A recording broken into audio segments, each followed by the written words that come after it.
So welcome to the Tamil Parampariyam Trust's February program for this year.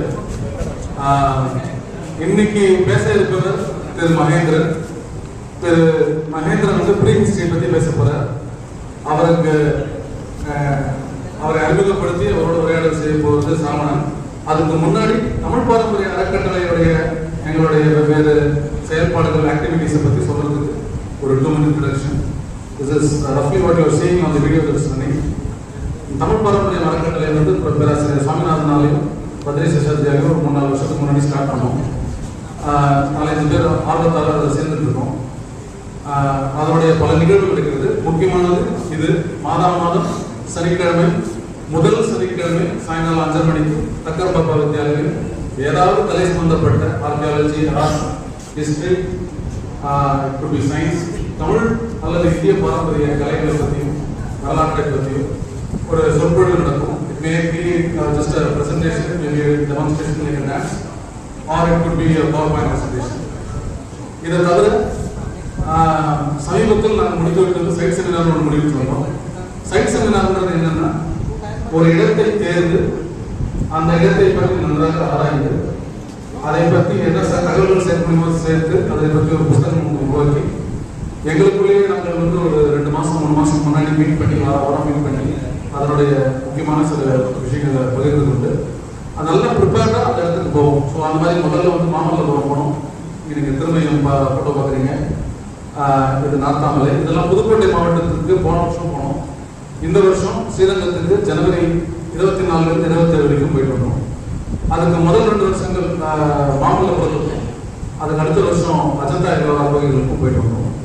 So இது 2வது நிகழ்ச்சி. 3வதாக நீங்கள் பார்க்கும் பேச்சு கச்சேரி அப்படின்ற ஒரு நிகழ்வு.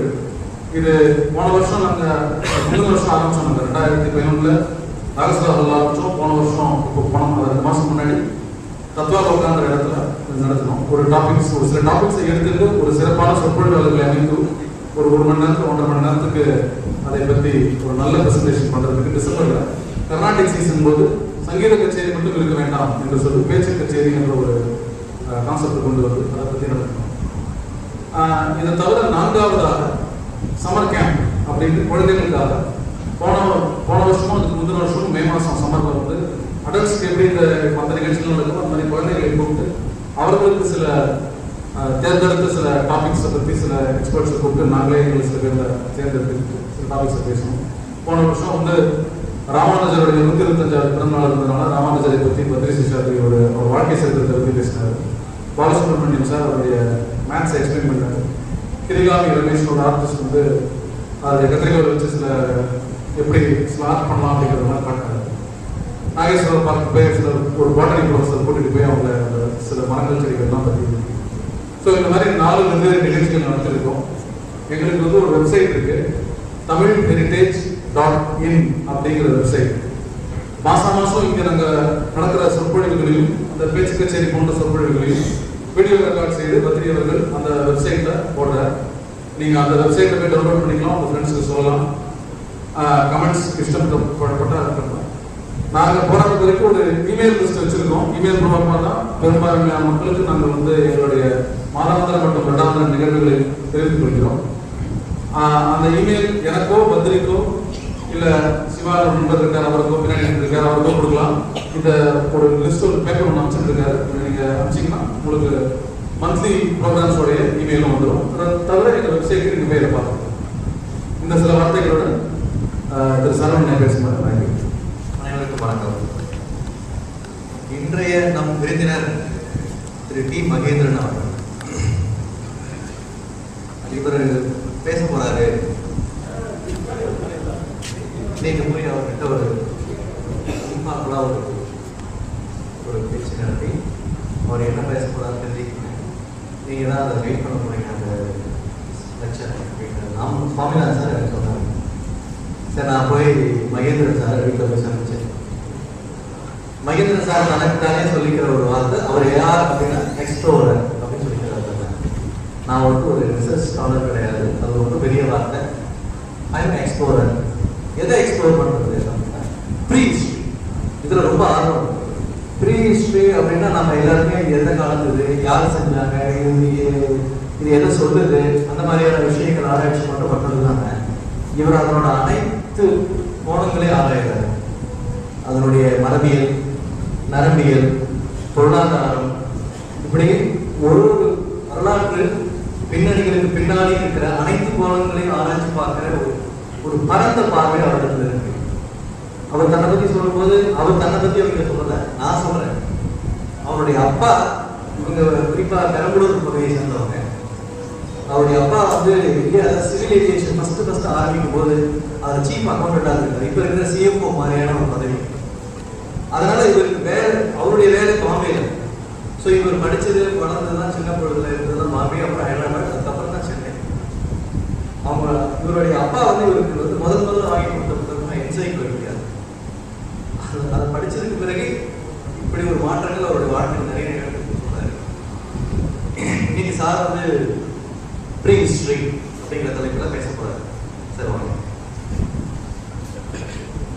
முக்கியமான விஷயம் அவரை பற்றி நான் சொல்லணும்னு நினைச்சது, national association of the educated self employed அப்படின்னு ஒரு அசோசியேஷன் அவருடைய இளைஞர் காலத்திலிருந்தே நடத்தி கொண்டிருக்காரு. செல்ஃப் எம்ப்ளாய்மெண்ட்டுக்கு மிகப்பெரிய சேவையை பண்ணியிருக்காரு. இதுதான் அவரோட வேலையில மிக முக்கியமான வேலை. அவர் சொல்லி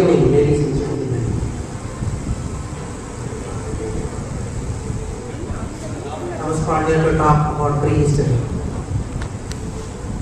I will start with the timeline of prehistory. Exploring the timeline itself is a very highly abstract exercise.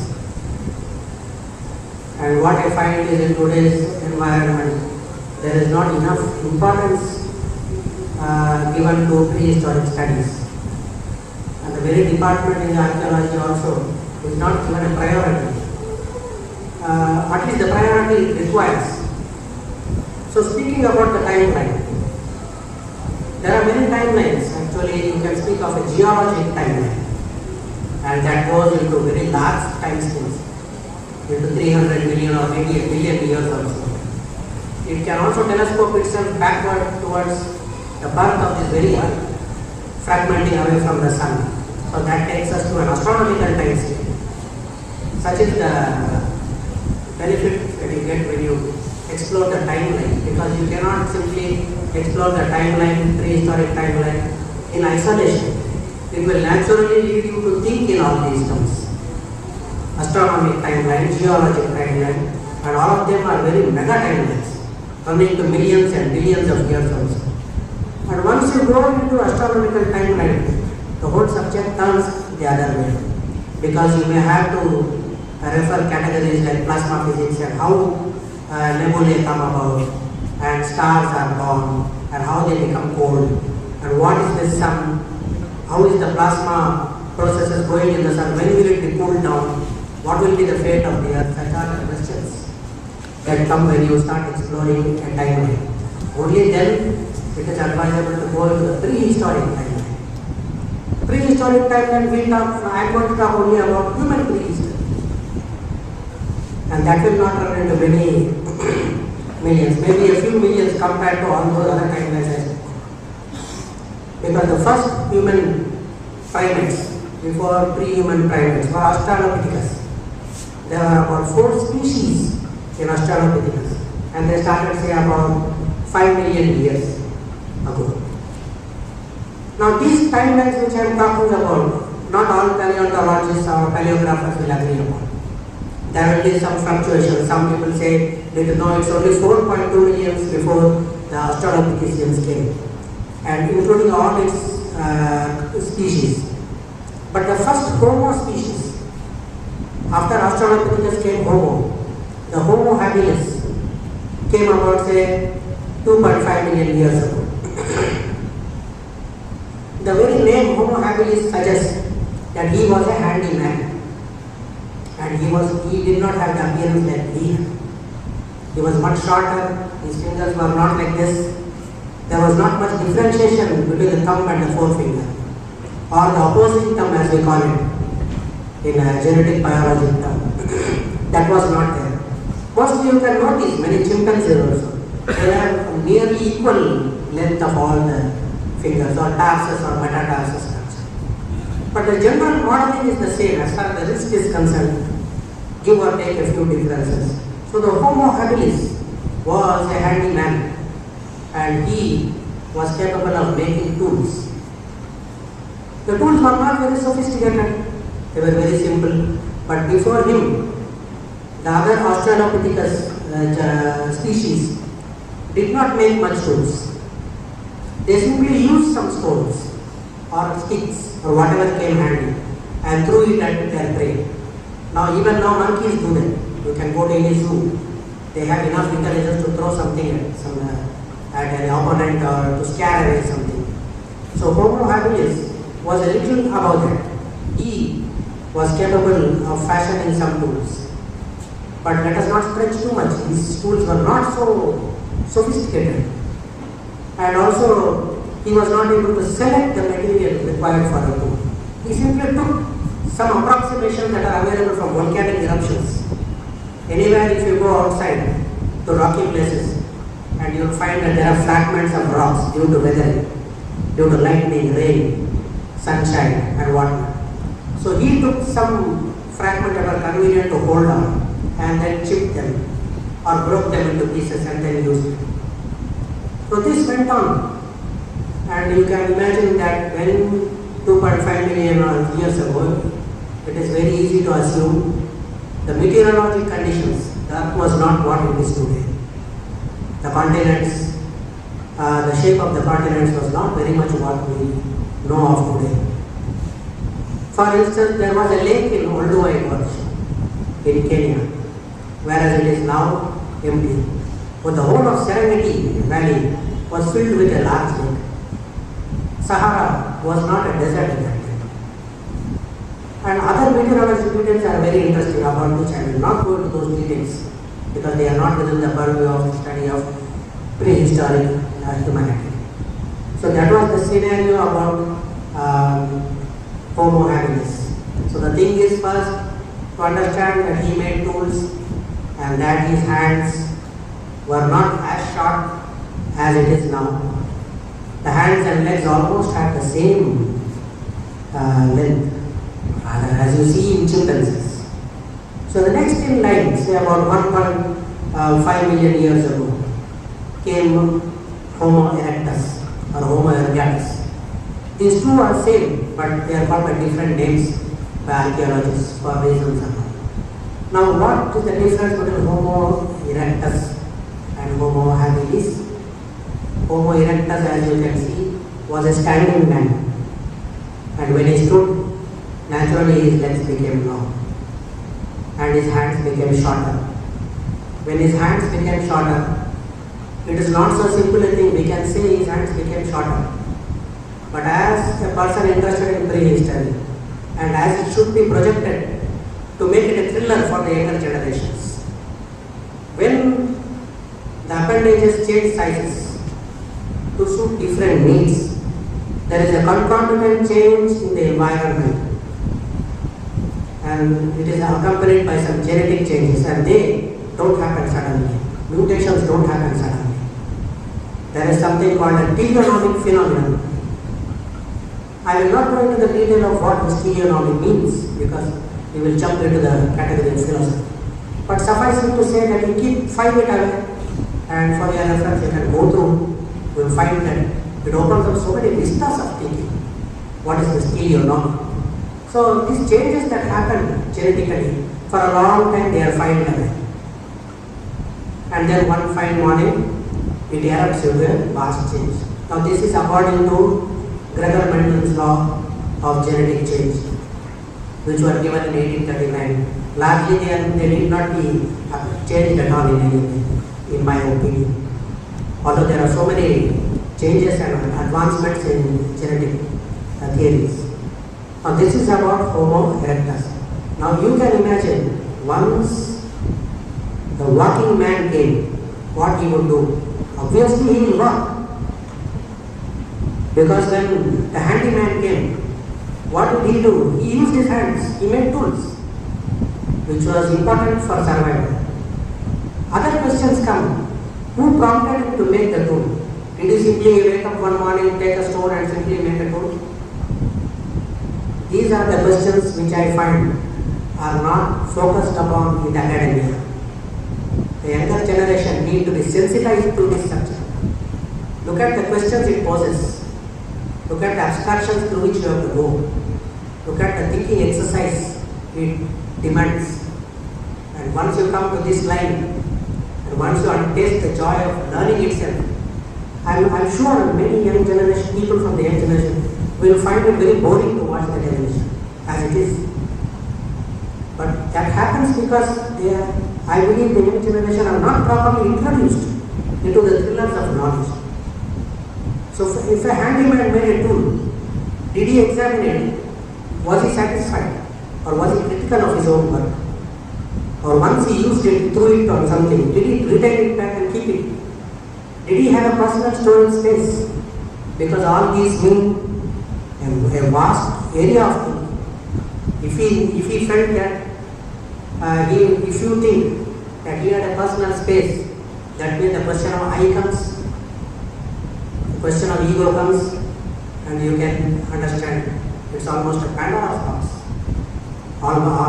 Although it's a very pleasant thing, it's a great exercise to understand I. And then after the walking man, you can understand that he walked vast spaces. Not merely walk, he could run. And then he could move about from place to place.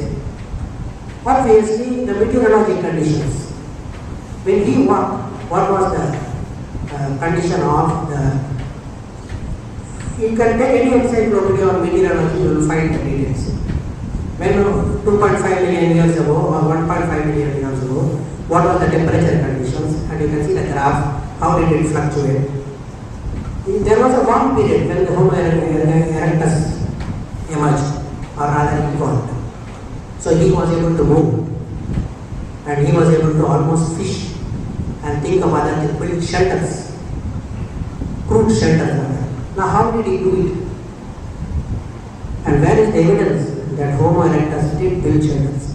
Because wherever we find fossils in few places, archaeological scientists have also found evidence of sticks and other materials that could have been a shelter. So that should be said with a note of caution. But otherwise, there is no way to explain why so many sticks and all those fossils have to be present in such a place. Absolutely no reason. So that is about Homo erectus. What other changes did he have?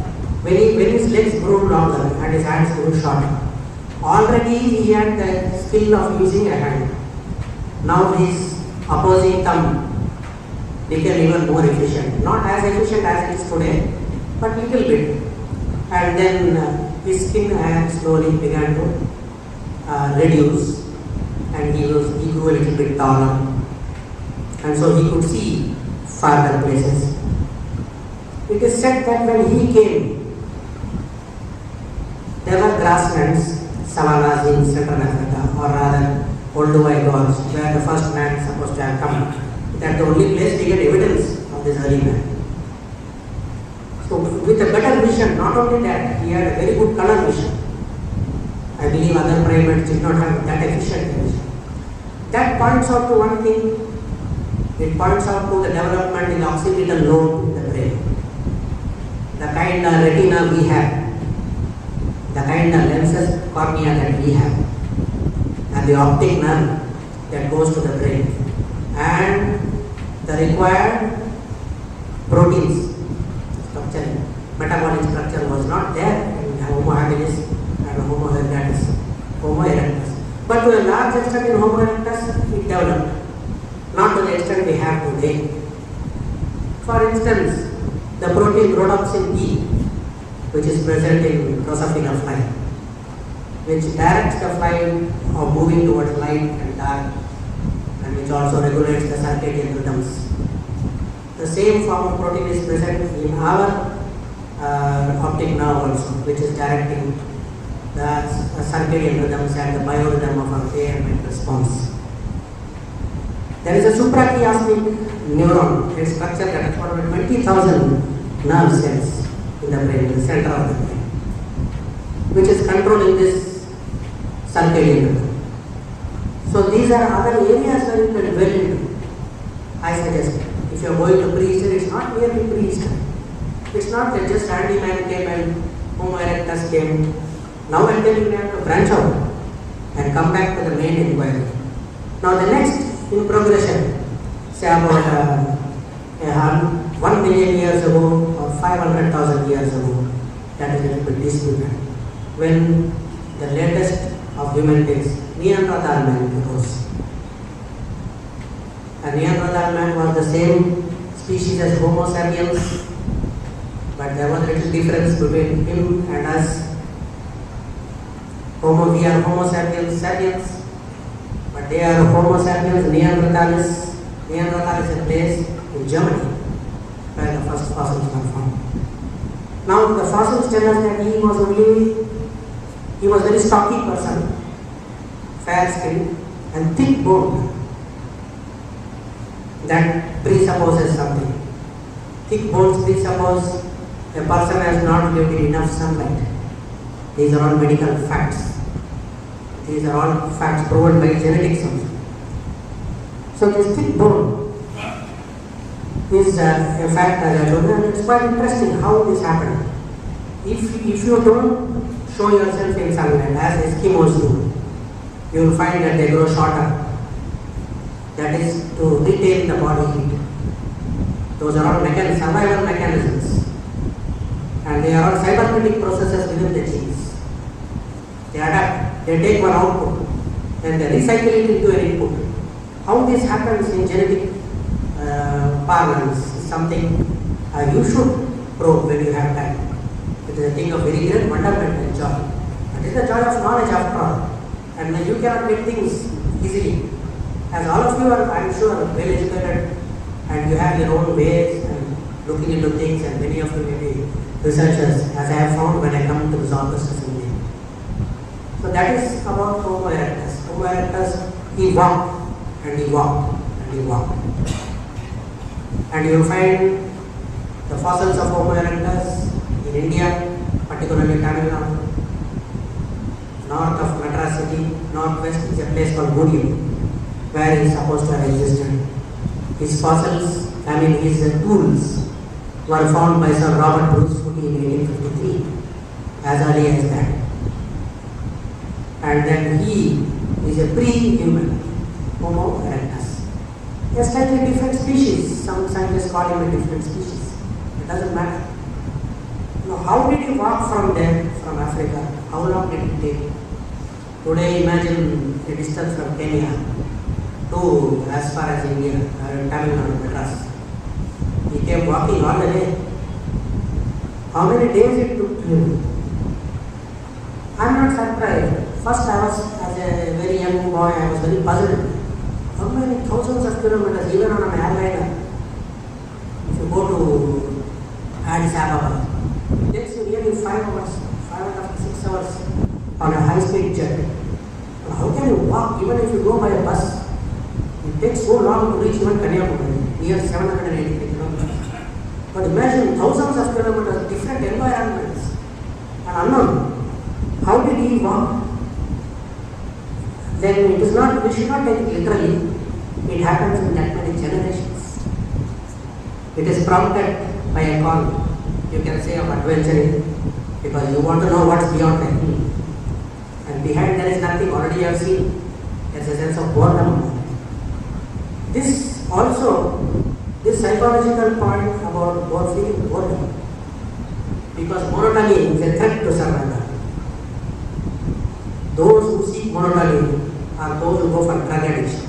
They seek monotony. They have no view, they have no eyes for all the variety that is around us. To marvel, to feel a sense of wonderment and all the things around us. To choose something. Like all of us choose something. We like to study. Not this, maybe you like to study something else. And you are mad about it. What's wrong? That only matters work rather than anything else. So this, the Homo erectus walking, I suggest that if you have to tell some of the younger generation, please introduce them to this trend and how did they come in many generations, successive waves. How did they survive? From Africa, just imagine the deserts of Iran. That is the mistake we made because Iran was not a desert at that time. And even Sahara or the eastern seaboard Kenya was not a dry place. It was a fairly wet grassland. The next question is, when the Neanderthals man came, he was highly intelligent because he is a sapiens. By that time, they did try to make rafts. Then they did try to make spears out of flint stones. So after Neanderthals came as Homo sapiens sapiens. Now what are we? If they were handyman and if the other successful person was a working man, what are we? We are wise men. That's a title automatically given to us, and I am very proud that we are all worthy of it, I suppose, more than we all of you. That's how I used to think. Because this is the way my father used to say. He actually prompted me to think in these lines. He was a scholar himself, although he worked for the Athens. He was very avid historian. He had a very rare collections of history books which I possess still, that throw light into how the Britishers personally wrote notes about their administrative processes in India, what they felt about India. Some of them I still possess. So this thing about being a wise man, first we were handymen, then we were wise men, we were walking men, then we became wise men. Why in that order?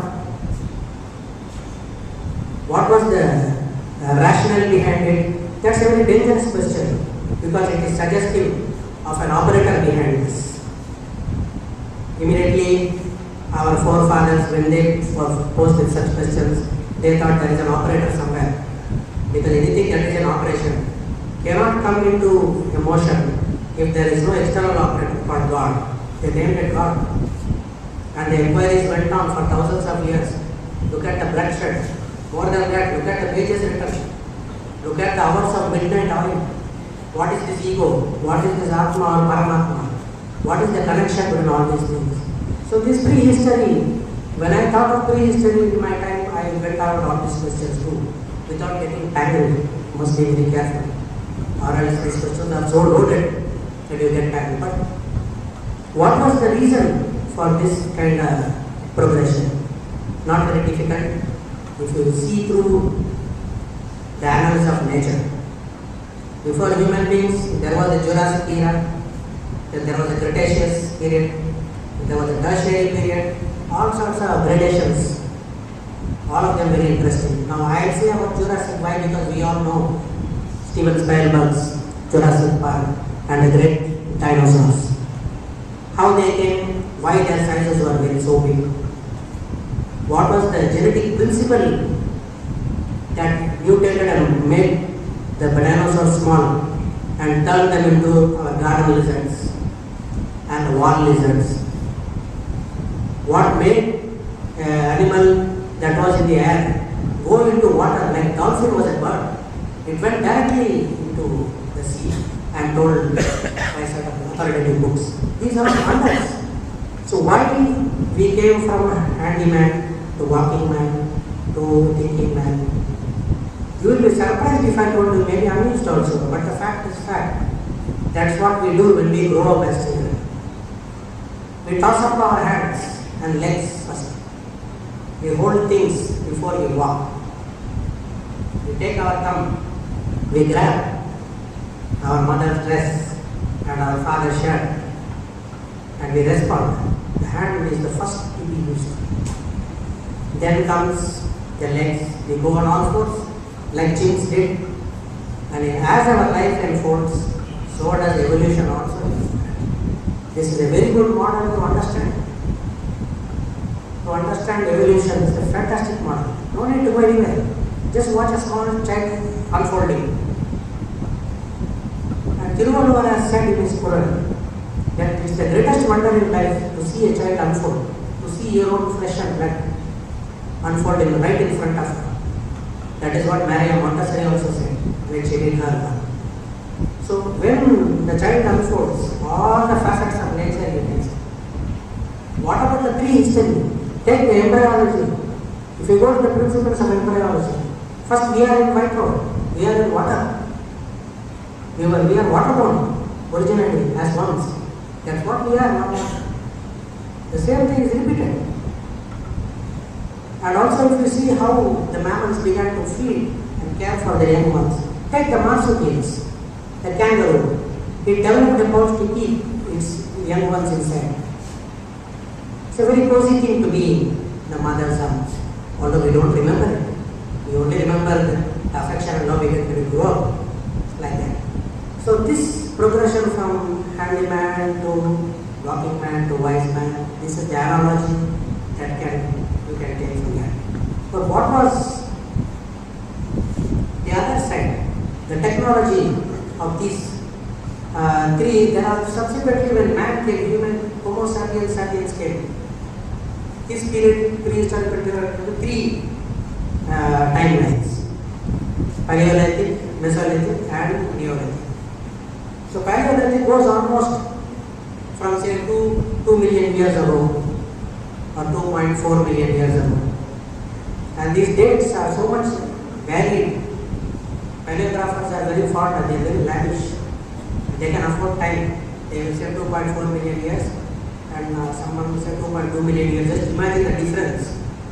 It's a vast chasm almost, astronomical time, because they live for a mere 70-80 years and we are supposed to simply throw away that. But that's a license that is meant for you to introduce you to something, and each one of them picks up the reason why he agrees on one point of view. Those are hypothetical. Those are for that reasons, because you have to have an axiom. First, when you start about going somewhere, if you don't have an axiom, you become regressive and unnecessarily waste people's time. So the timeline says Paleolithic. This is pertaining to the technology gradation of the early man. Paleolithic means Stone Age. He made sophisticated tools, and they were much sophisticated than the tools made by Homo erectus. Homo erectus had one capability. There is evidence to show that he traveled for 10 long kilometers or bought raw stone from far away and then made stone tool. Because if the stone tool where it is found in Olduvai Gorge, certain stone tools, stone types, are found only to be 10 kilometers away. So imagine the painstaking work done by paleographers.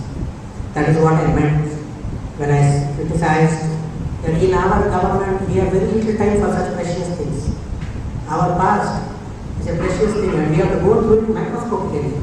If history is our roots, prehistory is the hair roots, is the root hair. We have to go right down to understand, to increase our resolution now, to increase the way we understand our past. So the next is Mesolithic. At the time when man began to dig out the logs and make a canoe, make a boat, make a fishing tackle and catch fish, cross lakes on boats, make clothes out of skins and plant fiber, make houses out of mastodon tusks and wood blocks like that. In the last period, Paleolithic, Mesolithic, Neolithic is a new story. So this Paleolithic period, including the Mesolithic, from 2 million years lasted till 14,000 BC. The prolonged period. By 14,000 BC, the Neolithic period started. That is the new stone age. That was also characterized by stone tools, but here man chose flint, and there were flint knackers, meaning tool makers specializing in fashioning tools that could make advanced tools, like our die makers. And they made needle sharp tools so that they can prize and shape other rocks convenient tools. And some of these tools are so sophisticated. I found when I had the privilege of finding 2-3 tools. I personally consciously searched for them and found 4 or 5 tools in my time. One comment I have to make. there was a lot of physics involved in that. When you think of a stone tool, a discoid rather, it will be round like this, discoid. It will have chippings on the side. Then there are other wedge-like tools, to be shaped like this, like a wedge. Now these were specific tools made for breaking skulls, breaking bones, and then scraping the skin for curing them, to make dresses out of them for warm clothing. And there are other, in the later stages the tools become smaller, miniaturization. They are micro-tools. Not only are they portable, because the bigger tools are not portable. But when you see some hunting areas, there are bunches of tools available here, there, in some places. That has led us to think that the man kept them handy, so that he doesn't have to carry the tools all along. Mostly these tools are not for hunting. Hunting was done by trapping. They scared the herd, then they threw sticks in between the legs, they tripped and fell. And how was the distribution done? What was the size of the family? 30, 40 in a group. So when the bison was hunted, it was cut open. Who got the choice pieces? Do we not face the same problem in our society today?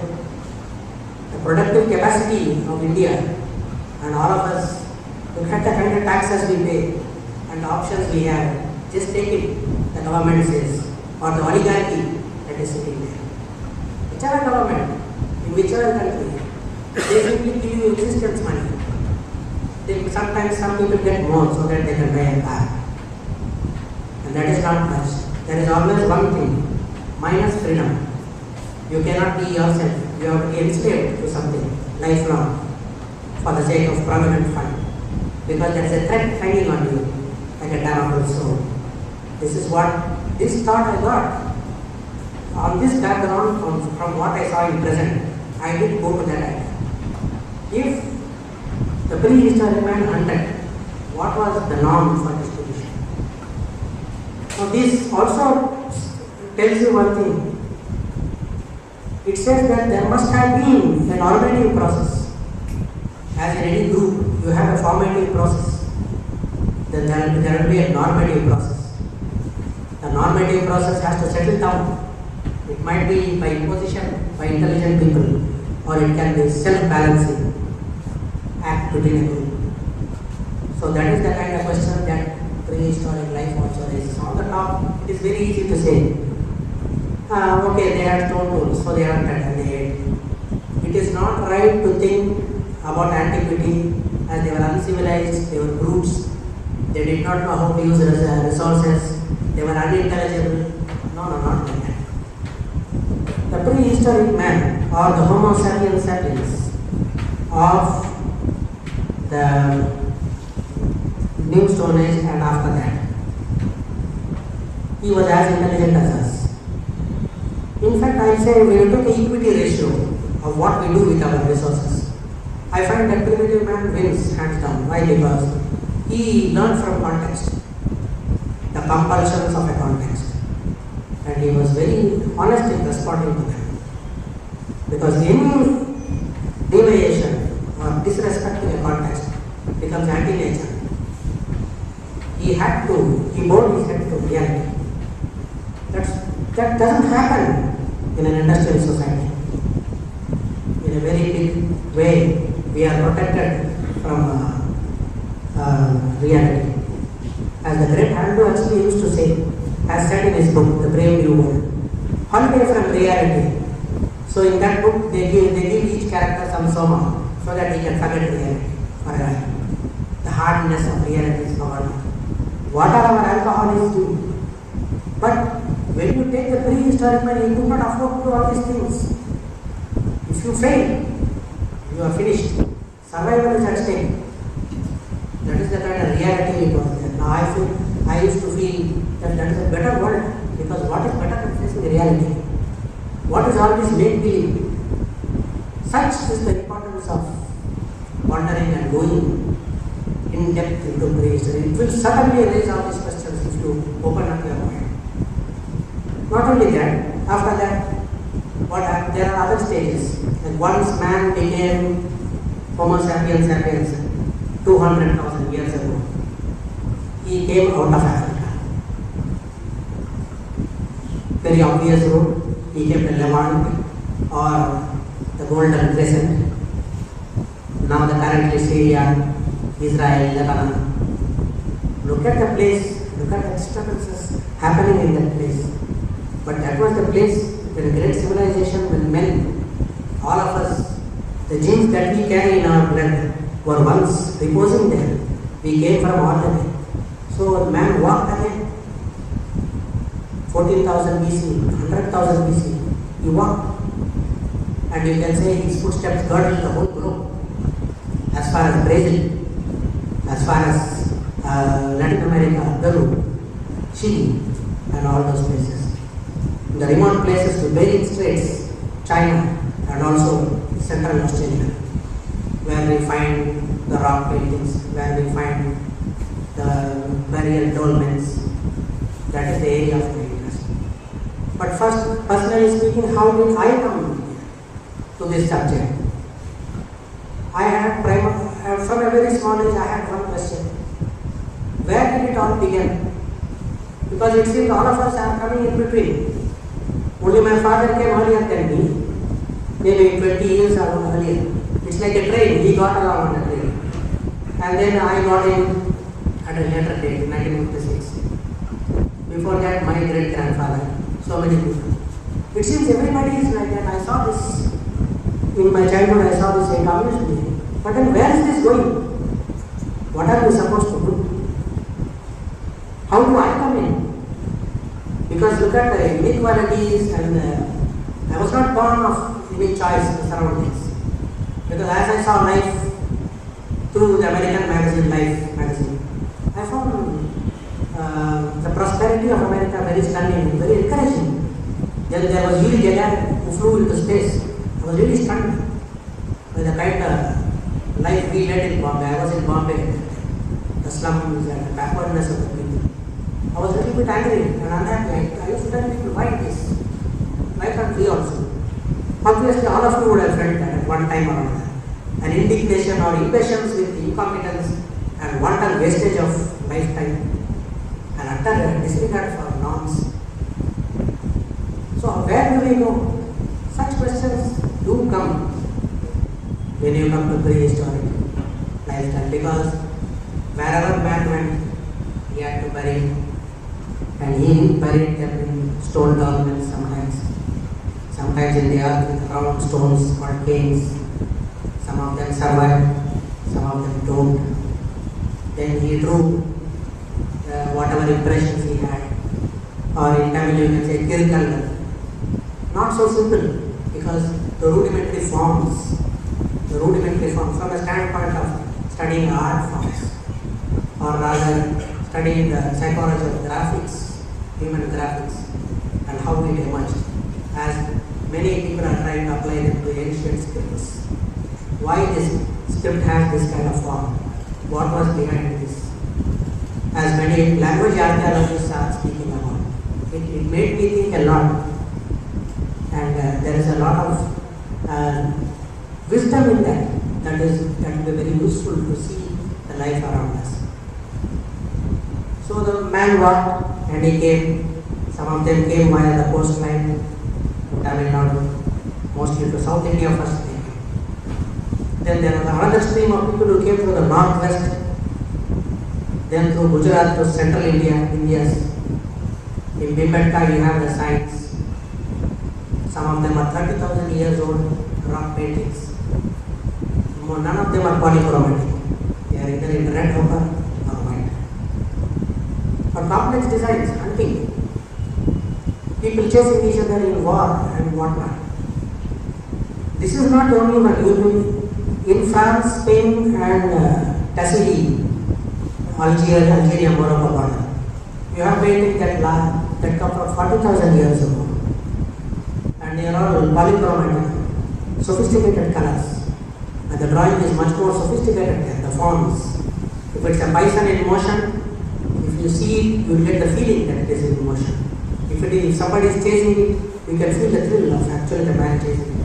That is the objective of art, to recreate reality and to help you go through the abstractions. That is an abstract exercise actually. That again is an area where one category is called for the psychoepistemology of art, which was given forward by the great American author and philosopher Ayn Rand in her book Romantic Manifesto. It should be prescribed. Stanislavski's criticism and Aristotle's poetics are places where you will find that these people have given so much thought, particularly Aristotle, 2,300 years ago. The man simply is so inexhaustible that even today what he says stands. In his book D and Iman, the kind of exposition he gives to the fundamentals of psychology are very good, which is what Sigmund Freud and Isaac Newton also studied. They studied the philosophy of nature, mostly Aristotle.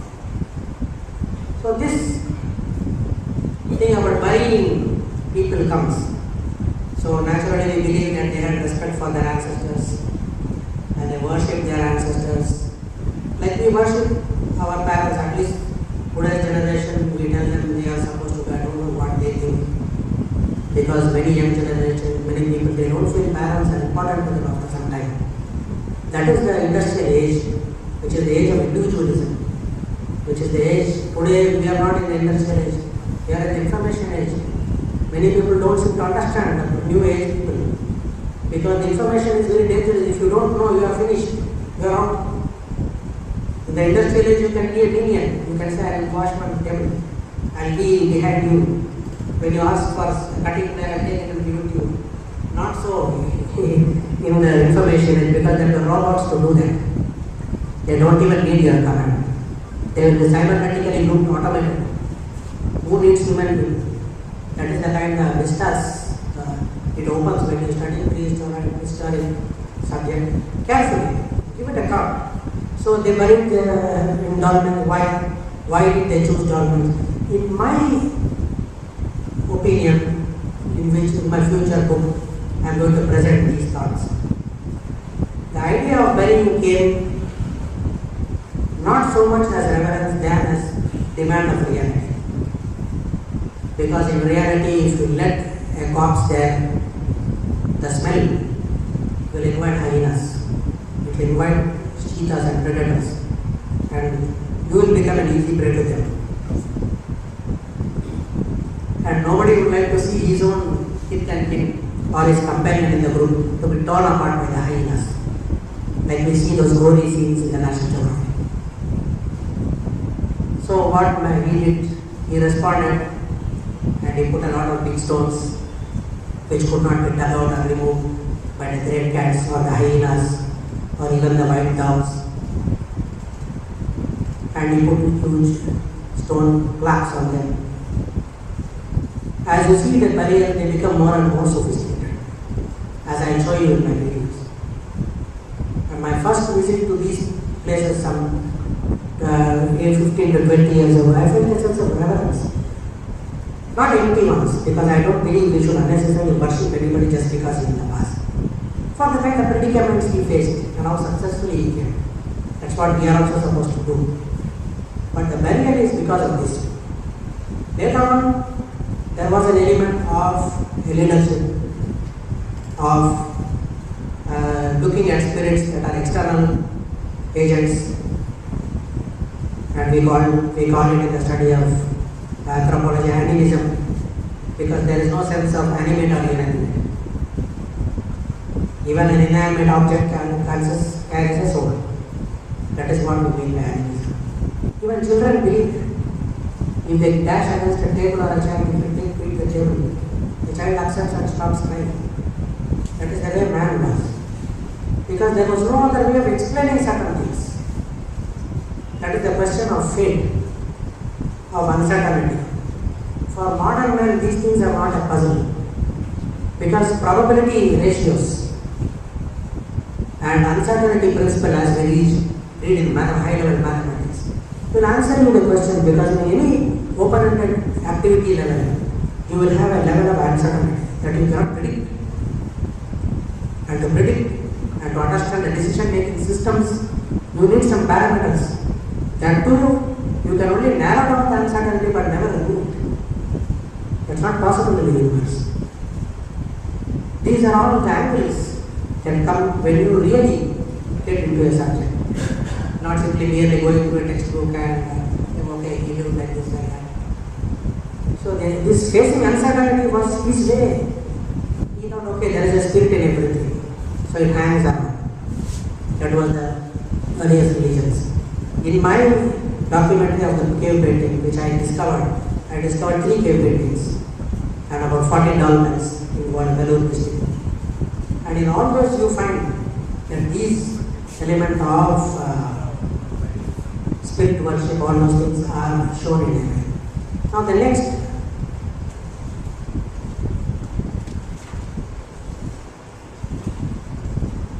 I did speak of the concept of antiquity and also some aspects of genetics. It will be very interesting why this opposing term came. It is interesting to note that the chimps and human beings, modern humans, we differ only by the geneticists say by say near 1.5 or 2%.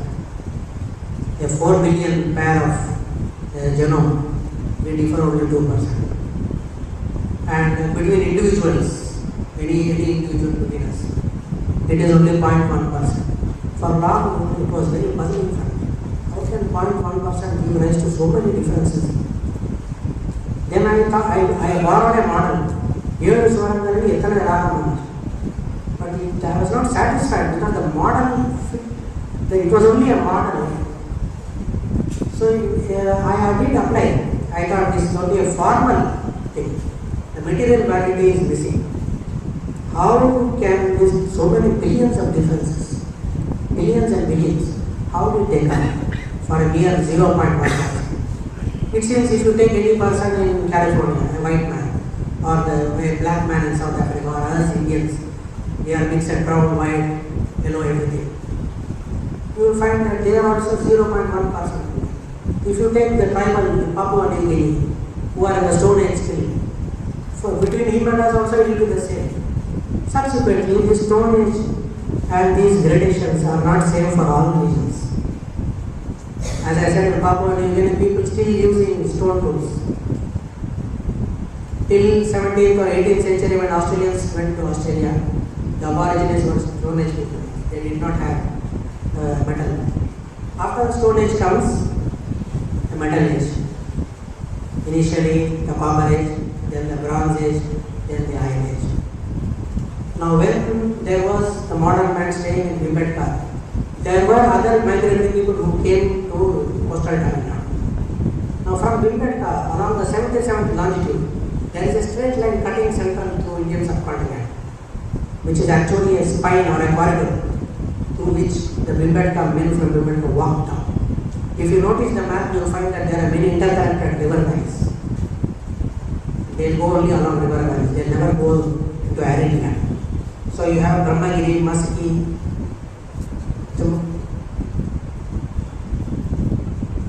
Jamalamadugu and things like that. Finally we have northwest corridor of Tamil Nadu where these men entered.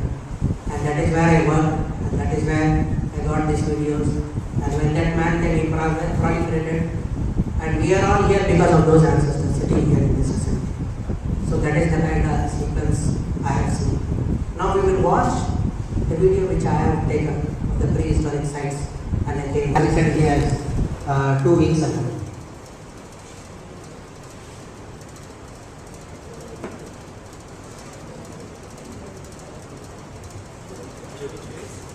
Pungulam in Vellore district. There are about nearly 50 dolmens above on the hilltop, which all of them have been destroyed by weathering because of lightning, rain, and the stone itself has weathered and broken down. So now I am approaching actually a dolmen. So these are all Iron Age relics, megaliths, exactly, 1000 BC, 500 to 1000 BC. But now they say the recent excavations in Arthakam, Kanchipuram has pushed Iron Age back to 1800. But still, this will be 1000 BC, 500 to 1000 BC. So this is a new discovery I made. first time which I have given to the press also. Maybe you can see in the press very soon the still photos of it.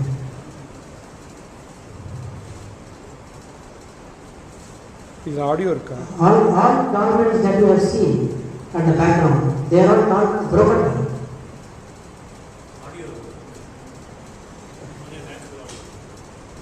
இவ்வளவுதானே?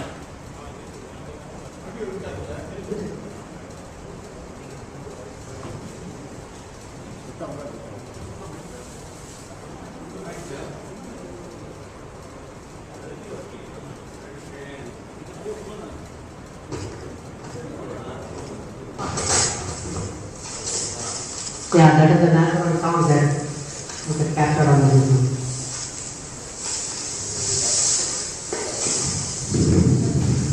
This is also an area where rock pythons are present, and I was not very comfortable there, as it looks so easy now. I was always on the edge, because once you go inside, there is all possibility of something lurking. So we have to make a lot of noise and scare anything that is hiding. So these are all called dolmens. Sometimes the interior contains pot shards or maybe writing scratches rather with iron implements. So that's why we go inside and see for anything else that is remaining there. Fossils are rare. I have not heard of fossils here in Tamil Nadu in any megalithic site. This is in Belur. Pungulam, Belur district. Very much on the border of Andhra Pradesh. Just 1 or 2 kilometers from Andhra Pradesh.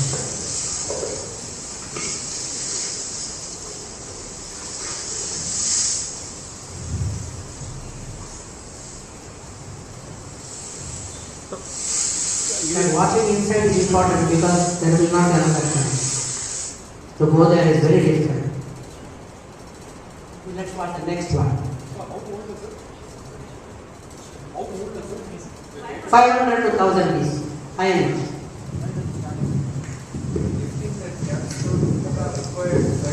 Yeah.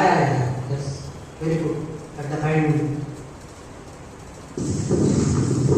As this gentleman want to lift the capstone that is above, not to many kilos, require at least 20.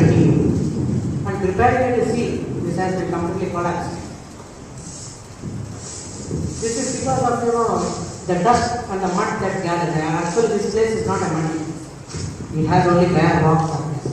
But the wind blows dust and it settles there.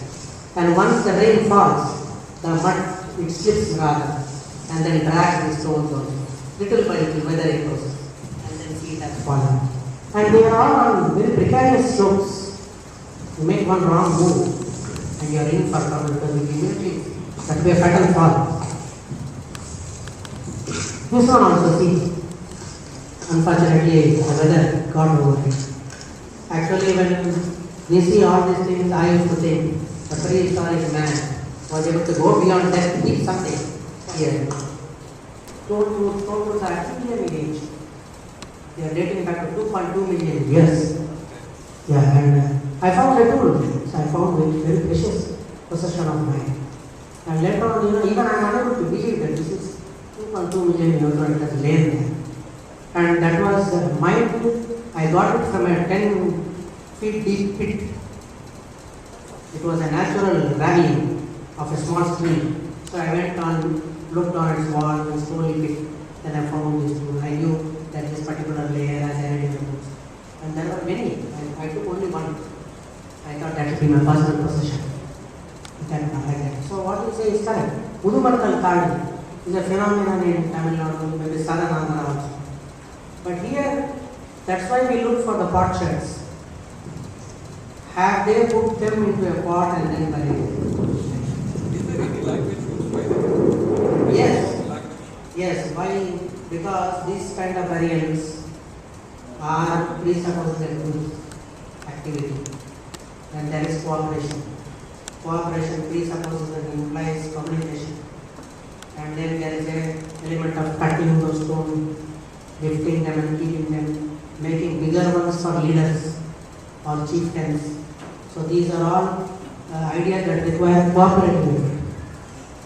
So that means there is a language. And mind you, from Homo erectus, a new element came into our brain, or rather the genetic changes. First thing, the jaw was shortened, making more space in the cranium for a larger brain that brought in the neocortex for that matter, and also the areas called Wernicke and Broca's areas. Without Wernicke and Broca's areas, you cannot talk, because the motor action of the tongue is controlled by some parts here, the Sylvan Fisher on your right here. It's like a multimedia manager, Sylvan Fisher. It takes the signal, audio signal, and it makes you turn it into a motor signal. Like you tell me to write something, I'll listen and I'll keep on writing. So an audio signal becomes a motor signal. That means it is a kind of transducer effect and energy exchange. Audio becomes transducer effect into physical energy. What happens in our mixies and grinders? Incidentally, if we are using grinders, we are in the Stone Age because it is made of stone. That's what I have no objection in saying that. In a very amusing way. In many of my grandmother, 50 years ago, used to use a stone vessel. Then I used to tell her, "Are you in the Stone Age?" She was like, but I used to be very amused. Because it's not that Stone Age is completely removed. How will you have a grinder without the stone? And as South Indians, we eat idli and dosa. That is the food of the tropics. You can't eat chapati. The body will eat. You know, it's not very sensible to eat chapati in South India. If you go to North India, how will you make dosa? The dough will not be pure. Like that, as you said, the brain, when the jaw size decreased in Homo erectus, the cranium size increased, meaning it gave more space for the brain to grow and bring in the neocortex and the Broca's area. How and why? Certainly I would like to say which part of the genome affected all these changes. But this lecture is very limited, does not give me that lecture. Maybe some other time my private lecture will be. Yes. Pune reservoir Pune reservoir is south, 2-3 kilometers. நீங்க அந்த இடத்தை எப்படி sir choose பண்றீங்க? இந்த பூங்குளம்ங்கிறீங்க, இந்த பூங்குளத்துல பக்கத்துல இருக்கும், இந்த ப்ரீ ஹிஸ்டாரிக் செட்டில்மெண்ட் இருக்கும், அதுக்குள்ள டூல்ஸ் இருக்கும், அந்த லோக்கல் ஏரியா அந்த இடத்தை நீங்க எப்படி ஐடென்டிஃபை பண்றீங்க? யாரை கேட்கலன்னு நினைச்சேன். எல்லாம் முடிச்சதுக்கு அப்புறம் கேள்வி கேட்கணும். நான் இதை ஞாபகம் வச்சுக்கிறேன். I like this question. இதை யாரை கேட்க அவர் முடிச்ச அவரோட வீடியோ காமிச்சிடணும். அதோட கேட்கிற தப்பே கிடையாது.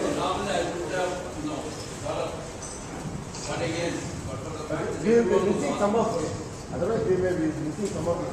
This is also a repetition. You can see this pile of stones, how they are broken. Actually, it will not be a pile of stones like that. It would have been one big stone. The quality of the stone is such. And if you see the surroundings in this area, Pungulam, the rocks are very fragmented, weathering rocks. They are not very solid layers. Whereas in some other areas, I will show you in my videos, the rocks are much more firm. But he never chose igneous rocks because they are difficult to break. Such kind of weathering rocks are easy to break and shape.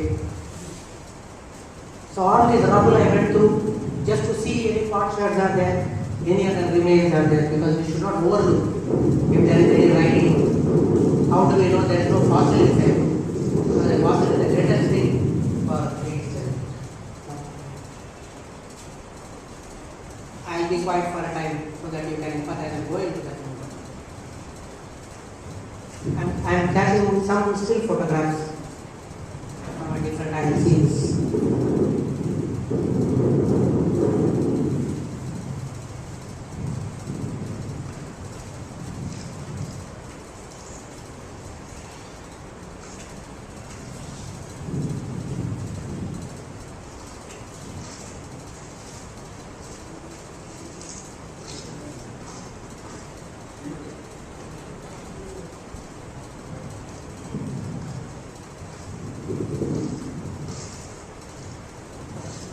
most dangerous animal on these hills are wild boar and rock pythons.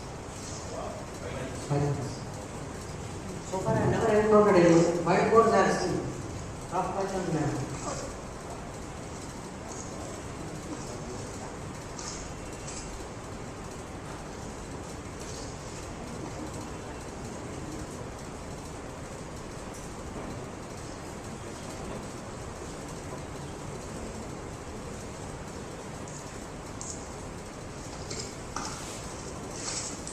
This circumambulation is to make you see all the angles of the set turn, so that you see all the angles.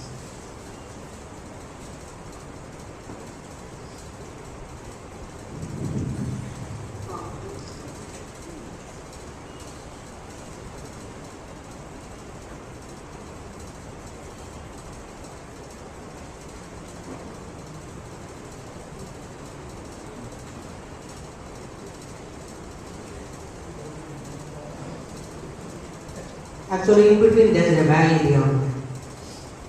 It's a very precarious drop. But the scene was very breathtaking, that's why I shot this video.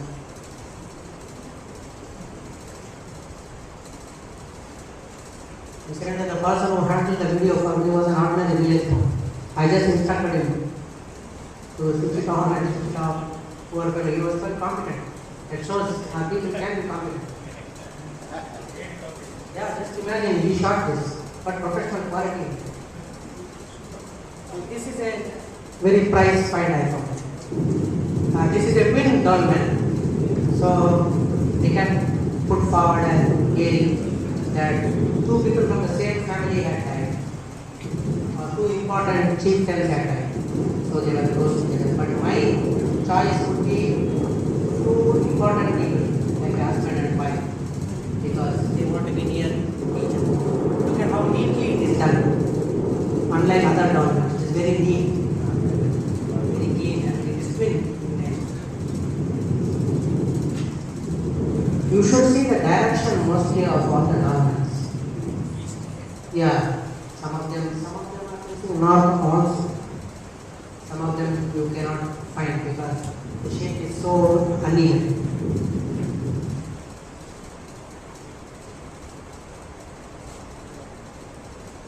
This is the last of the curriculum.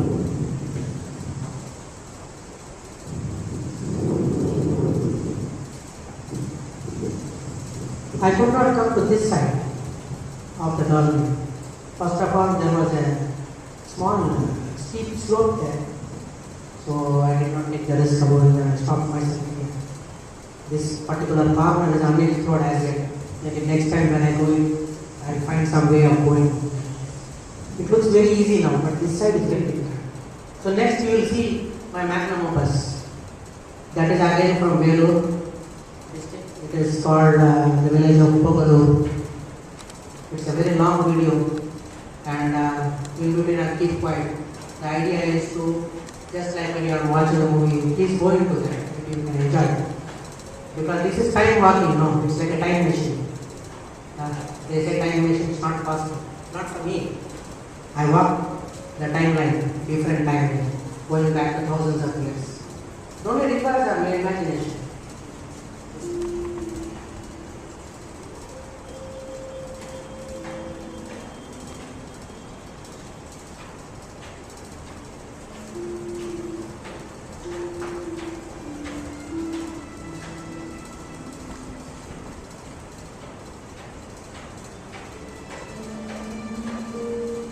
Yes, this is a rock. It's a 2500 to 1000 BC and the money. If you see the various figures, just move it.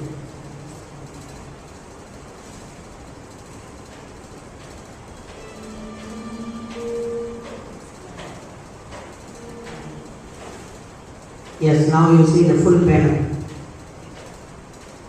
There are, if you see on the right hand side corner, there is one man showing a dance posture. So those who know about Bharatanatyam can see that he is making a equidistant posture. That we have the Artha Banga or Tribanga or whatever. I will not go into that, it's not my field, yet I know.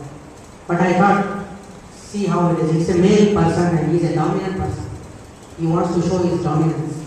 And there are other three people running in a direction. There is a bird there.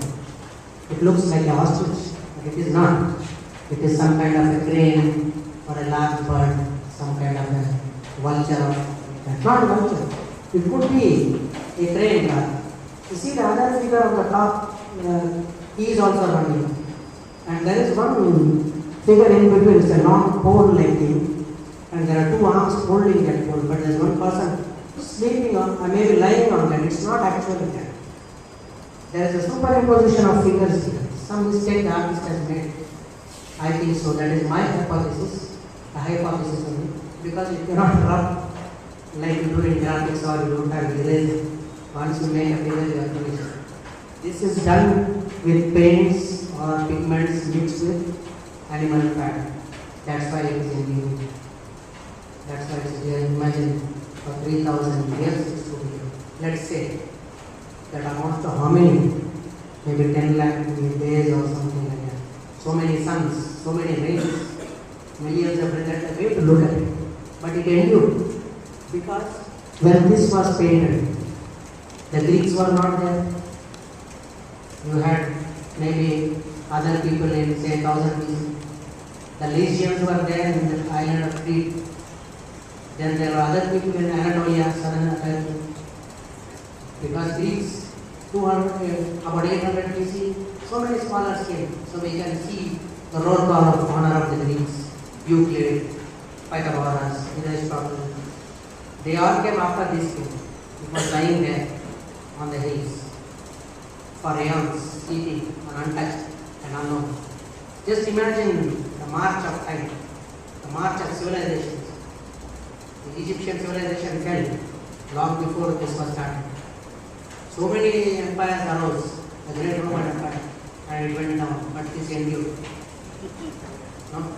Just that is a way to look at it. Look at southern India, because we live in Tamil Nadu. Look at the great kingdoms. Look at their adventurousness going to China in ordinary boats, having their influence in Southeast Asia, controlling the southern Funan region. Look at their allies, look at the trade, but it endured. Even they did not know. And I think this site was abandoned by the advent of 180. I think these sites were abandoned. Man moved into more richer river valleys, more organized agriculture. Right. This on the right you see one very large object with an appendage. That is actually two persons superimposed one over the other. In my opinion, the painter has tried to show some kind of a dimensional effect. He wanted to show people running abreast. There is a page I can safely forward, that is warrants. I do not know whether that is right.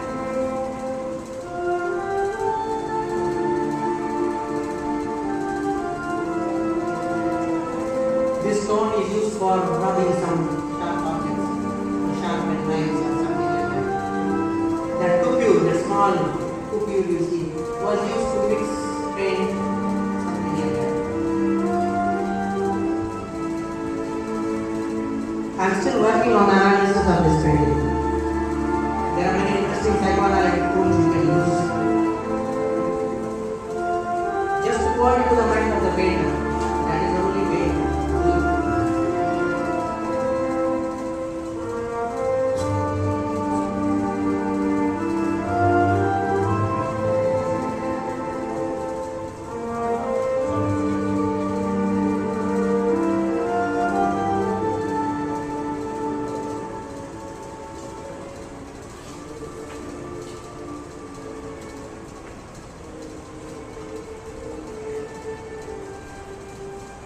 That was to show you the type of rock he chose. This paint is actually facing east, but there is a boulder opposite to it, and the sun will never fall on this. So our painter man, he intelligently chose that direct sunlight does not fall on us to avoid drop slope. This is the surrounding valley.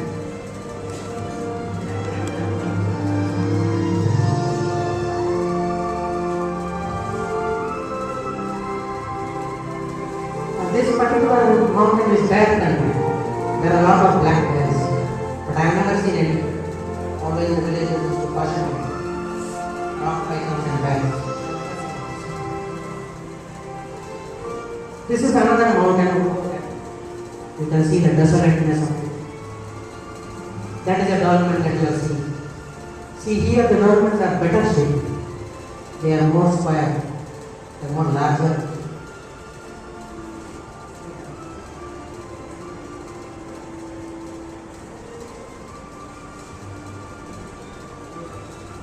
So when I go up, I used to pack some lunch, something very dry to eat, because you cannot light up a fire and destroy that environment. I don't want to leave a paper. So most paper or plastic, whatever I have, I used to pack it, wrap it and leave it. Never to put anything there. But take some bread or some jam, something. Because once you go there, the drill doesn't prompt your hunger so much. It is so sad. It quenches your hunger. First, of course, different thing. Very cruel thing is thirst. Won't listen. So I take bottles of water. This is a very precarious escarpment. So with great thought, I did go to this side. This is also a dolmen. Actually, we say it is 500 to 1000 BC because that is a norm, scientific norm. So we should not cross it. The epistemological line of any scientific inquiry should not be, the standards must not be crossed. If you cross it, give a proper hypothesis, give a proper reason, allow room for critique, maybe it will demolish.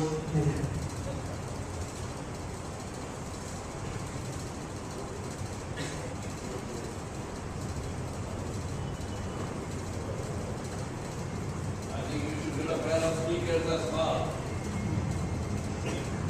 This is just talk.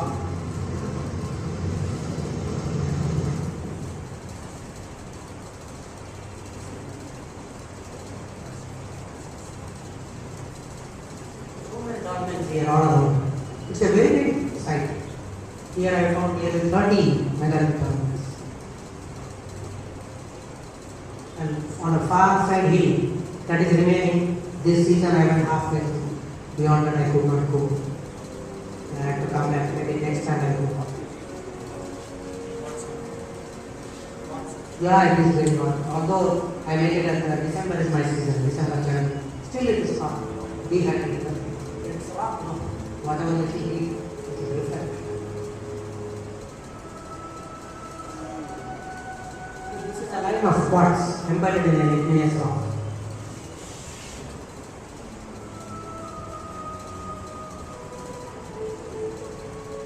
So it's a kind of very small geologic phenomenon. That's a quartz line. So you can imagine the processes, the gargantuan processes of titanic forces in us, and igneous rock is maybe in a volcanic eruption. How did the quartz rock got embedded? It must have been in the air. So there are many interesting rocks. That's a separate video I got. To show you the geologic profile under the rock. Some of them are red quartz. Very wonderful.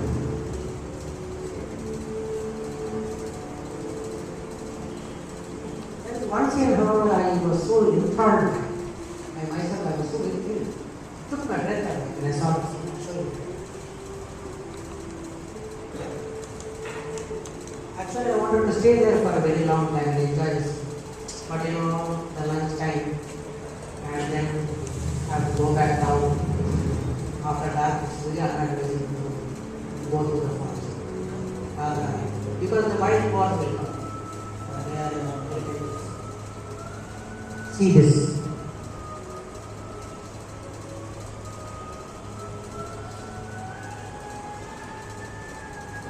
This is a scene I like very much. It was very wonderful seeing the surroundings. This is another higher level of the mountain, say third level. So the surrounding gaps, you can see how high I am. This one power look there.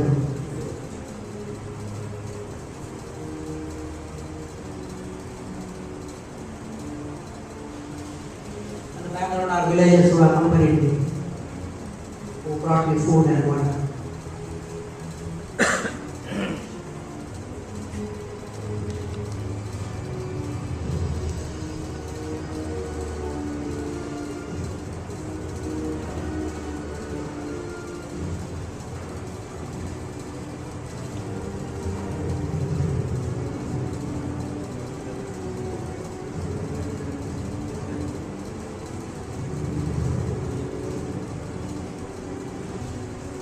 initial gap is very difficult. There's a 50 feet drop, almost 3 feet wide only. But without crossing that, you cannot come to this. So I had to think a lot before I could cross that 1-2 feet. After that, this is different. But those gaps are such that scorpions may learn this. That was the risk. So I had to send somebody price to just clear the place. Because you should not show bravery to them. From the scorpions have to obey. Just imagine disobedience to scorpion, we take a life. That's the kind of power he holds.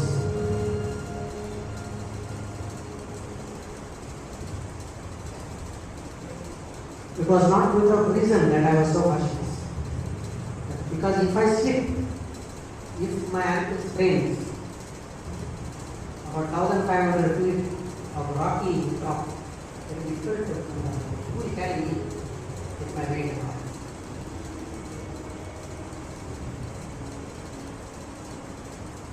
This is the next cave. It's a very large panel, and there are many superimpositions in this panel. So you will find that here one part, this panel, that part, first part contains only animals. That means it's an older cave. The other inner cave has got a group of horsemen moving in one direction. Then anthropomorphic man with a bird head, they are the ritual dance. This panel has got mostly animals in so many impositions. Superimpositions are there. And many of them have faded. There are some scratchings here and there. Those are from Iron Age. Sometimes you find scratchings on rock ones.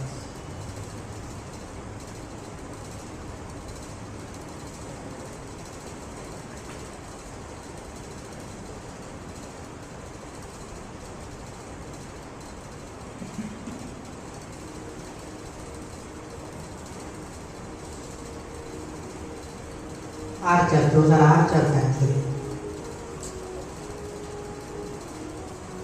And riding an animal is mostly an ass. There were no horses at that time. So ass or a buffalo or cattle, something like that. This one particularly. It gives an impression of, say, the long legs give the impression of an elephant trunk. An elephant seems to be so high. It's not.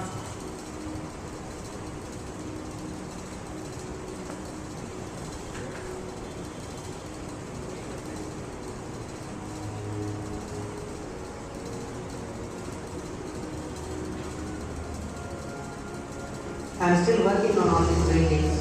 In my forthcoming book, I will be forwarding some theories.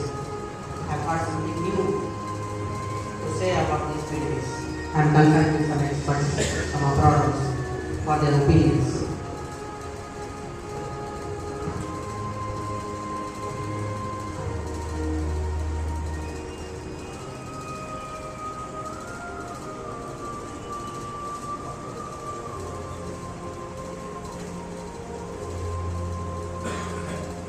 Same boy, you can see his next image. So,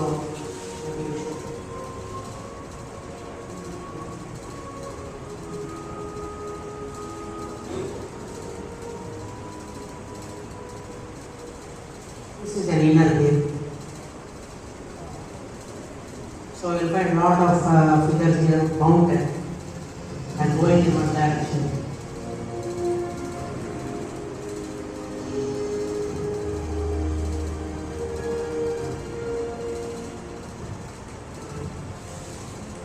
See those men in a dance position. And there is a kind of a rabbit-like figure here and some dots. These dots are usual in many cave paintings in South India. These two are cranes that you find. Yeah, those are cranes. And see the other people. They are mounted.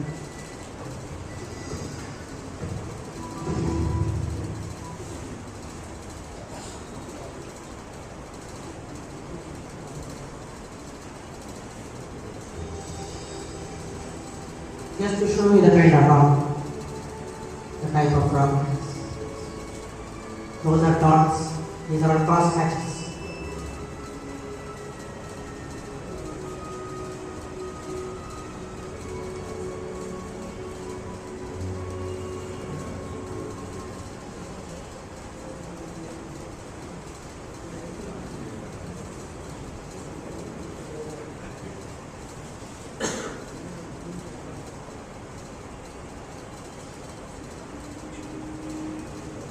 This is some kind of a ritual dance.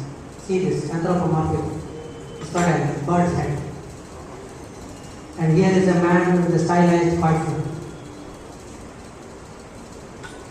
Some of these have definitely fallen off the rock rather by aging. You can see all around also some rocks and maybe we lost some figures in that also.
This is beyond that cave or another mountain.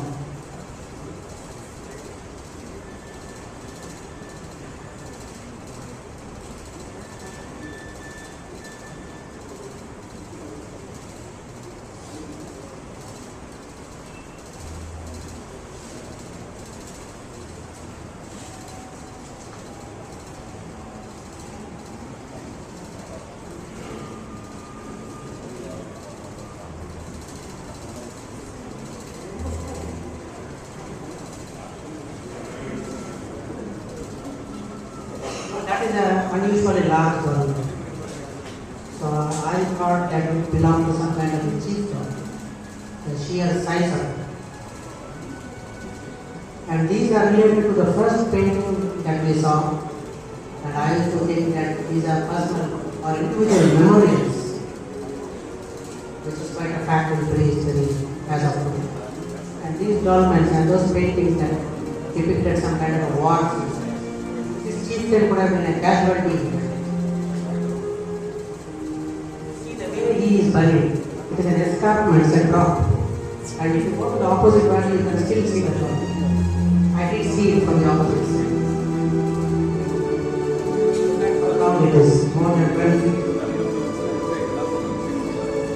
So neatly shaped also.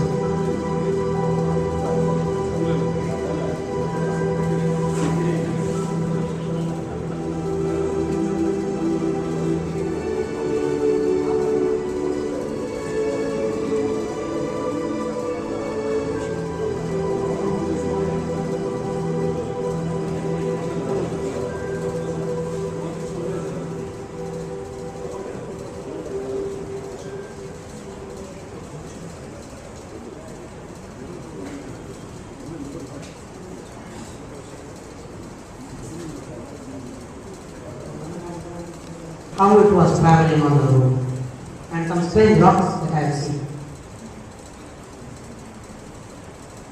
This is the cave painting of Alapati, Udupuram district. This is in Andhra Pradesh. This was the earlier painting which I used, and I did travel across on the street. It was a very thrilling experience. Yeah, I did. because these are some of the vistas. Look at this forest road used only by forest rangers. A very dangerous stretch. But I did go. This is beyond Vilupuram, a place called Kedaram. On the way from Kilwala to Tiruvannamalai. Kedaram. This is Musilipedu, Andhra Pradesh.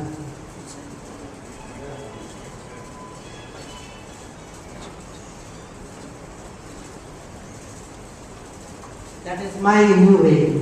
First I used a Honda Digit.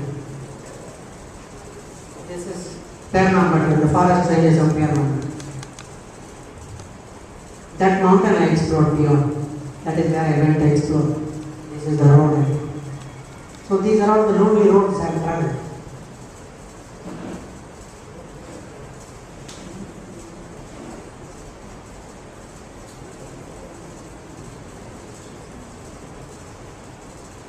These are all some strange rocks that I have seen. This is a white cat and it gave us a very good dinner. It tasted good, I tasted it along with those two. They are illness. Only there was very little meat for people to share. The white cat is not a meat eater. These are some of the roads that I have seen.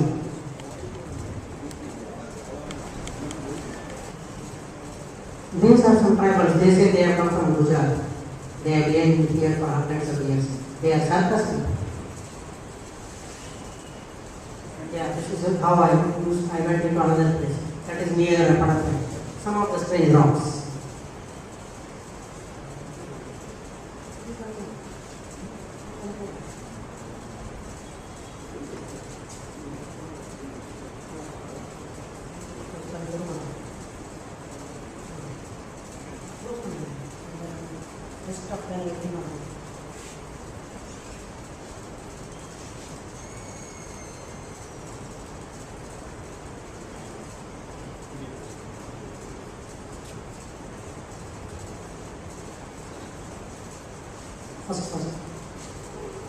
This is the famous Kudumanal, one of the first Iron Age sites in Tamil Nadu. And there was some writing also found on parchments which reflected also the writing systems in the Indus, that's what people say. That way it's very, very interesting site. Where is this, sir? Kudumanal, near Senimadal. Kudumanal, Senimadal. Coimbatore, road of Coimbatore.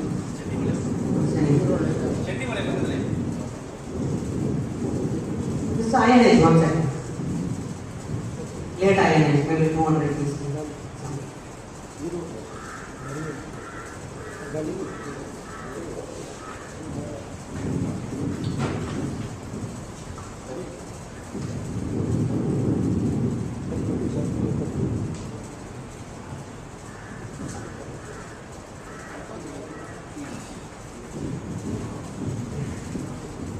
When I don't discover, I go see other people's discoveries.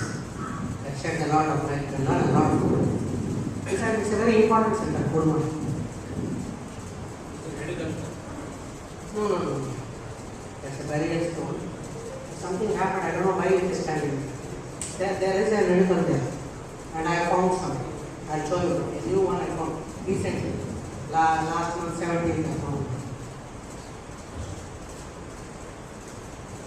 With that notable video, I think we'll stop and maybe try and get everyone's got this up.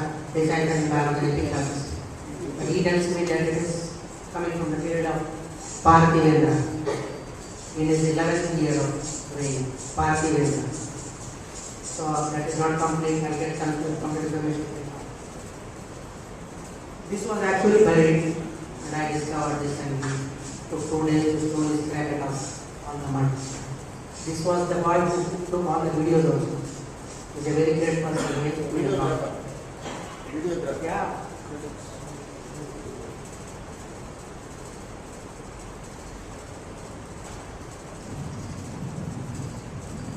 Just to give you the view, Wow. the writing. Beautiful. And the writing is Tamil. I mean, some old form. Tamil, not Brahmin. Pattal. That's what I also guessed, but they didn't have to say no. Pattal. It's a form of Tamil. No, Pattal. I'm very cautious about that. This tells the name of that person. And and the place where he comes from. But that same name place is available even in Tirunelveli now. That's what epigraph is saying. So the report is not complete. That's why I took this again. That first video show is on. Probably.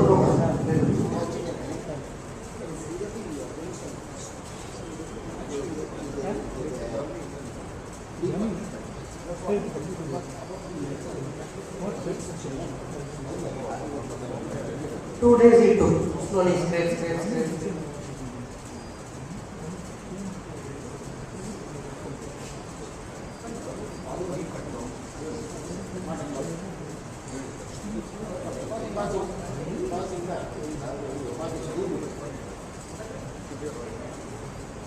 ಇದು ಎಂದೇಳು sir? ಇದು ಬೇಲೂರು. ಮೇಲ್ಪಟ್ಟಿ ಗಿಡ. ಮೇಲ್ಪಟ್ಟಿ.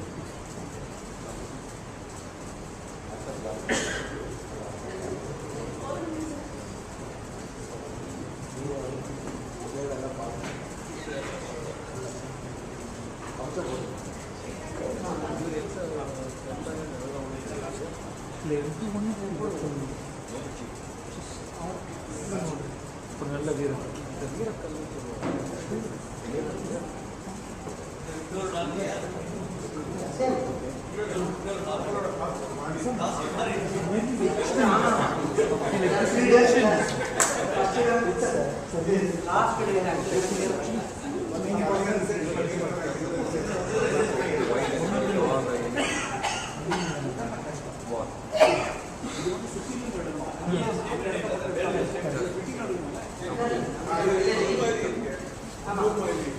Actually, the photo showed is haunted, but it's partially I have was in this one. He died. I was a commemorate Pata and the Yeah. Now, the questions. Yes? One question at a time. That's the first question. He had an earlier question. Yes. I asked, how do you identify the sticker? See, Yes. Tamil Nadu is such a big place, right? Yes. How do you identify where to go and what kind of help you will have to have? Yes. And finally, do you get any governmental grant for this, or you do it on your own? Sir? Do you get any governmental grant? No. This is my money. I work in the real estate industry. I am a marketing person. I sell flats, properties, I make money and I spend it the way I want. And I don't work for companies for long. Because to work for long means you become enslaved. They'll make you dependent on it. They'll give you 1,00,000. That's an idea to enslave you. I don't do that. I work by projects and come out. So the next period I will be going about spending my money doing what I like. No? Okay. That question you asked me, how do I know? That is, those are the intellectual tools of a historian, then graduating towards the legal. You must be a historian first. The art of studying history, which is a humanity, the abstractions of history, then going towards epigraphy. When I learned history, I learned traveling. I started climbing.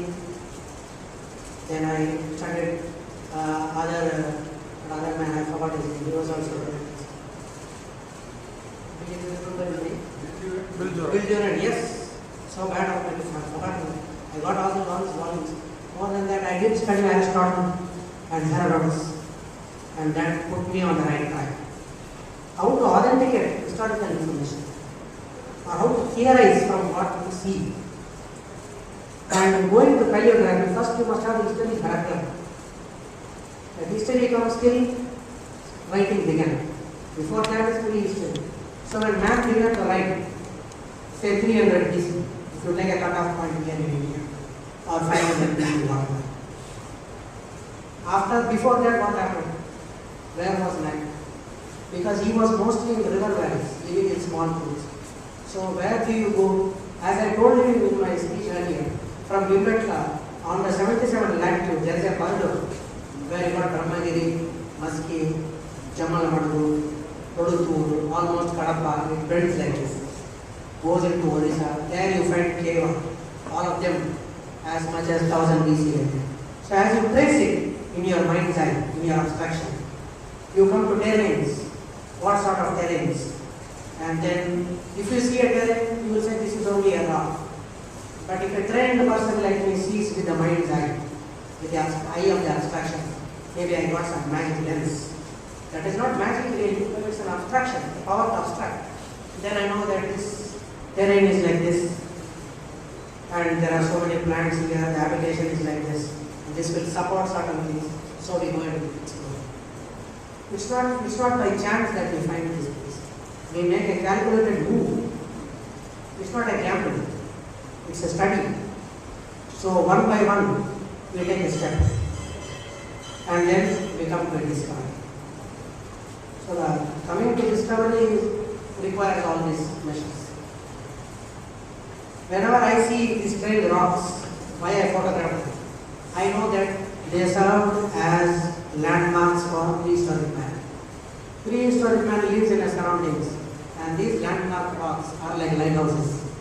They orient you. He will come back to one place based on that.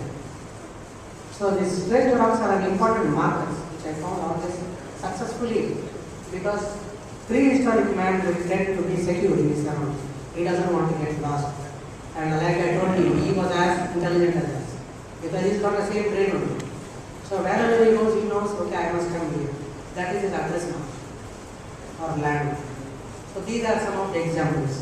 And the government does not give aid. I don't want to go further into that.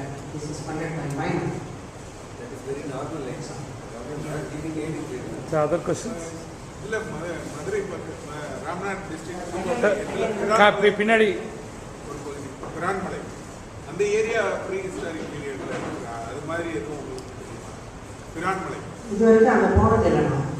அங்கே போய் பார்த்தா நாங்கள் கொஞ்சம் நார்த்தாமலையெல்லாம் போயிருக்கேன். இப்போ நார்த்தாமலை நிறைய quarry work போயிட்டு I think almost last leaving Madurai நாட்டி Sirumalai ஆகட்டி Sirumala has got the rock painting, yet I am yet to see because it is not my discovery. When I don't discover, as I don't, I go and see other people. Sir sorry கொஞ்சம் ஆர்டரில் கேள்வி கேட்போம் பின்னாடி Kannan. Yes.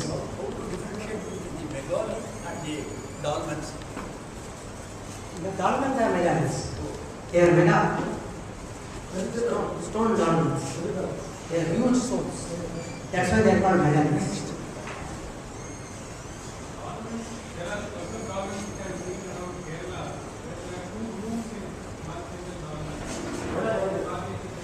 கொடக்கல் கொடக்கல்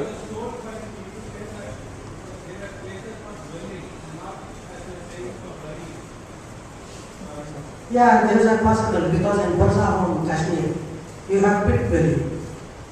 People live underneath the ground there. Understandable because of the cold climate. Instead of raising walls, you build a pit and line it with stone, and you will stay inside, feel very warm. And there are all sorts of dolmens.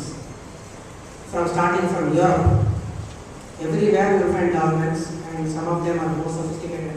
Like I showed you in Kodumanal, there is even a small hole through which the dead bodies can be put inside of the sea. So that is the answer for the capstones they call it, round umbrella capstones. during your presentation you said that you are looking for fossils. Yes.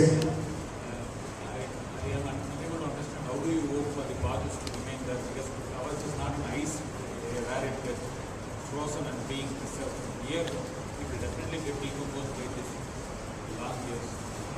Yes, you are right. But as a person trained in scientific methodology, I don't look beyond any possibility. What if it is there? Because there is a lot of undefined.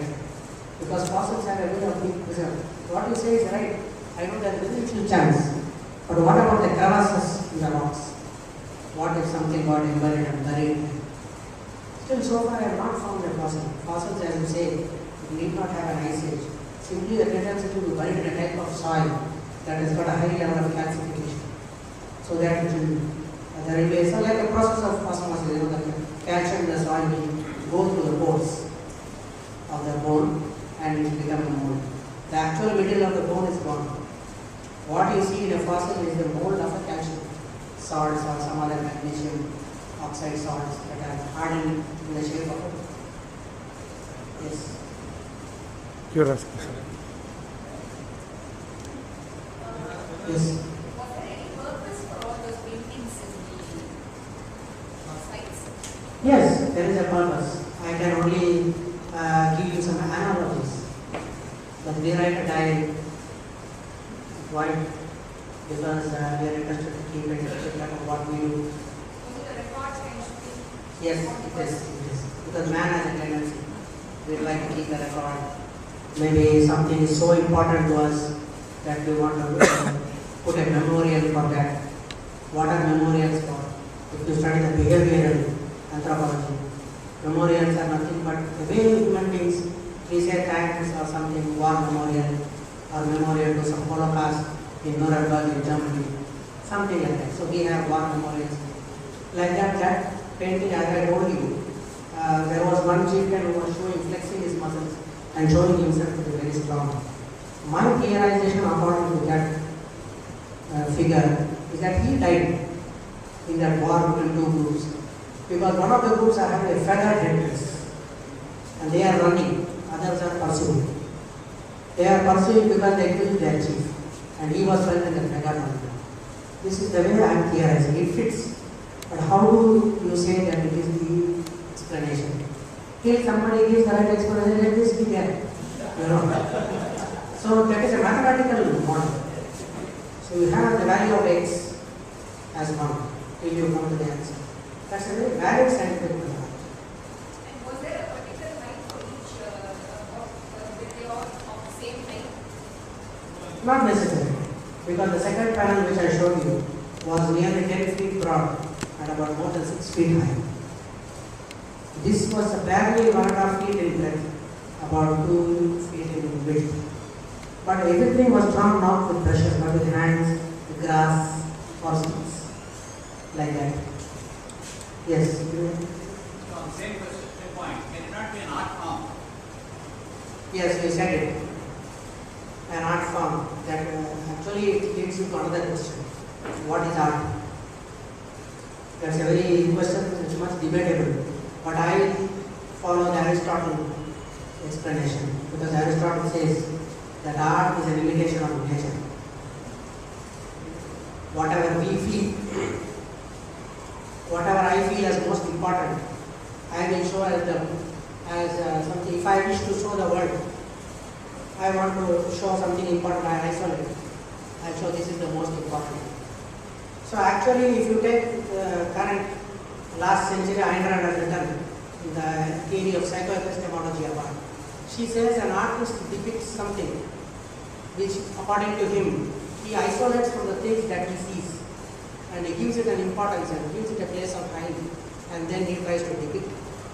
He is imitating whatever is in the world and he is creating a world of his own. An artist creates a world of its own. You take a great artist like Vermeer. If you take Vermeer, look at his color schemes, the way he can bring out scenes. But the forms are very ordinary, not like Raphael or Michelangelo. Because Michelangelo and Raphael and some other artists of the medieval Renaissance era, they are true gods. Because for them God is the highest and the greatest and the noblest. So Michelangelo drew only figures of gods, not so Vermeer. But I think the Vermeer's scheme of coloring is so fantastic, so real. When you watch the girl on the window pane, particular painting, you will actually go into the room. Same as Monet from France. He drew a street scene in France, somewhere in Paris, or maybe in Marseille. Yeah, you just keep watching it and you actually go into the scene. So this is, the work of art is nothing but depiction of the world by an artist, by the thing he feels is more important. That is the theory that is given by Aristotle and I go by it. There are opposing theories, people don't agree. But I can support this a thought which I have given you now, shared with you. By psychoanalysis also we can apply. The state of an artist at a given time when he wrote or made that work of art will depict his predicaments, his likes and dislikes. Even the great